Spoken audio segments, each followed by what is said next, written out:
क्या होता है? आइडेंटिकल ट्विंस या इसी को बोलते हैं मोनोजाइगोटिक ट्विंस। मोनोजाइगोटिक ट्विंस, ठीक है, या होमोजाइगोटिक ट्विंस। और क्या बोलेंगे? चलो देखो, पहले हम लोग बात करते हैं आइडेंटिकल ट्विंस या मोनोजाइगोटिक ट्विंस की।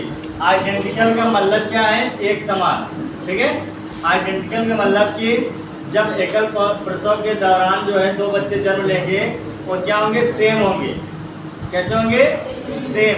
या तो दोनों सन होंगे या तो दोनों डाटर होंगे, ठीक है। या तो क्या होंगे? दोनों सन होंगे या तो दोनों क्या होंगे? डाटर होंगे, ठीक।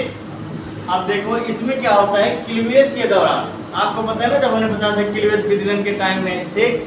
तो जब विदलन की प्रक्रिया होती है तो प्रथम विदलन के दौरान जो होता है ये जो संतत कोशिकाएं होती हैं दो परस्पर भागों में क्या होती है? बट जाती है। और ये जो एक होता है, ठीक है, देखो यहाँ पे चित्र बना रहे हैं,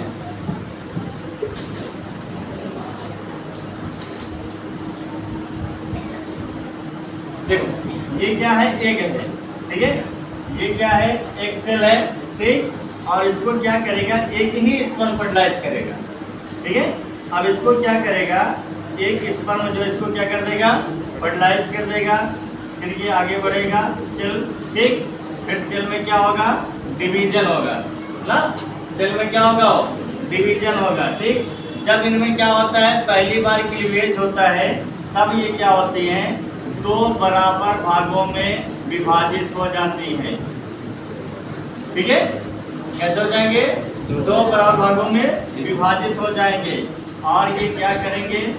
फिर आगे चल के सेम एकदम, ठीक है। इनका जो जीनोटाइप फिनोटाइप सब क्या होगा? सेम होगा। इसीलिए इनको क्या बोलते हैं? Identical twins. अब देखो एक क्या है? सिर्फ एक है और इसको एक स्पर्म ने क्या किया? फर्टिलाइज किया, ठीक। लेकिन क्लीवेज के दौरान जब इनमें क्या हुआ? पहली बार क्लीवेज की प्रक्रिया हुई तो ये दोनों संतत कोशिकाएं क्या हो गई? परस्पर क्या हो गई? विभाजित हो गई। एक सेल एक ही था और स्पर्म दोनों में, ठीक है। इसमें स्पर्म गया लेकिन जब विभाजित हुआ तो स्पर्म दोनों में सेम ही हुआ ना। इसीलिए जो इसमें डाटर या सन होंगे दोनों क्या होंगे? या तो सन होंगे या तो दोनों क्या होंगे? डाटर होंगे। और ये आइडेंटिकल क्या होंगे? इक्वल होंगे, ठीक है। इसीलिए जो ट्विंस होते हैं देखो उनमें पहचानने में बहुत दिक्कत होती है, कौन बड़ा है कौन छोटा है ना, क्योंकि वो क्या होते हैं? मतलब कि एकदम सेम टू सेम होते हैं, ठीक। बात समझ में आई? आइडेंटिकल ट्विंस क्या होते हैं?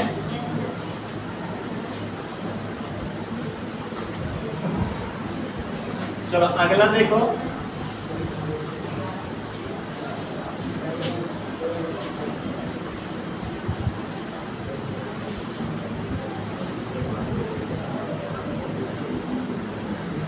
देखो नॉन आइडेंटिकल ट्विंस।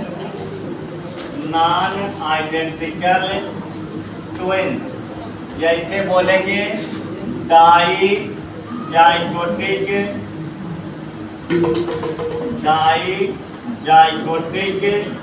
ट्विंस। क्या बोलेंगे? डाईजाइगोटिक ट्विंस बोलेंगे, ठीक है।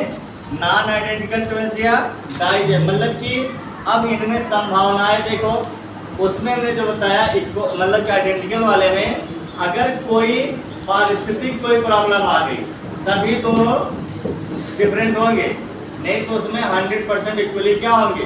सेम होंगे। इसमें क्या होते हैं? चांस 50-50% होता है। ये 50% क्या हो सकते हैं? आइडेंटिकल हो सकते हैं और 50% क्या होता है? ये नॉन आइडेंटिकल हो सकते हैं, ठीक है। मतलब इसमें दोनों चांस होता है, ठीक। या तो दोनों लड़के होंगे या तो इसमें क्या होता है? One sun one daughter, one सन या वन डॉटर, ठीक है। और क्या होगा, जब वन सन वन डॉटर तो क्या हो गया, नॉन आइडेंटिकल हो गया ना, असमान हो गया, एक लड़का और एक लड़की।